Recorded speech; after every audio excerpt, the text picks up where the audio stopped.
Hello everyone, welcome back to my channel. আজকে চলে এলাম ম্যাঙ্গো কুলফির রেসিপি নিয়ে। এটাকে ঠিক রেসিপি বলা চলে না। তোমাদের মতন আমিও ইউটিউব, ইনস্টা, ফেসবুক প্রচুর জায়গায় এই রিলটা দেখে ফেলেছি। তো ভাবলাম আজকে আমিও ট্রাই করে ফেলি এই ভাইরাল ম্যাঙ্গো কুলফিটা। তো ভালো করে আটিটাকে খোঁজা মেরে সাঁড়াশির সাহায্যে বের করে নিলাম। এবার চলে এলাম মেন পার্টে। কিছুটা কাজু বাদাম আর আমন্ড বাদাম নিয়ে জলে ভিজিয়ে রাখলাম। এবার দুধটাকে ভালো করে ফুটতে দিয়ে দিলাম। তার মধ্যে থেকে একটুখানি দুধ বের করে সেটার মধ্যে দিয়ে আমুল স্প্রেড মিশিয়ে দিলাম। এবার সেটা ভালো করে দুধের মধ্যে মিশিয়ে দিলাম। এবার ওই আমন্ড বাদাম আর কাজুটাকে ভালো করে চপ করে নিলাম। সেটাও দুধের মধ্যে মিশিয়ে তার মধ্যে দিয়ে দিলাম পরিমাণ মতন মিষ্টি। দিয়ে ভালো করে ফুটিয়ে নিলেই ঘন হয়ে আসলে আমার কুলফির টেক্সচারটা মোটামুটি রেডি হয়ে আসলো।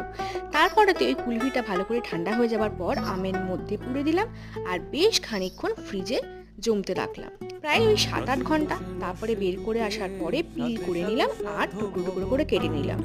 আর এটা যে খেতে কতটা টেস্টি হয়েছিল তোমাদেরকে আমি বলে বোঝাতে পারবো না। তোমরা যদি এই কুলফিটা ট্রাই করে থাকো তাহলে জানিও কিন্তু আমাকে।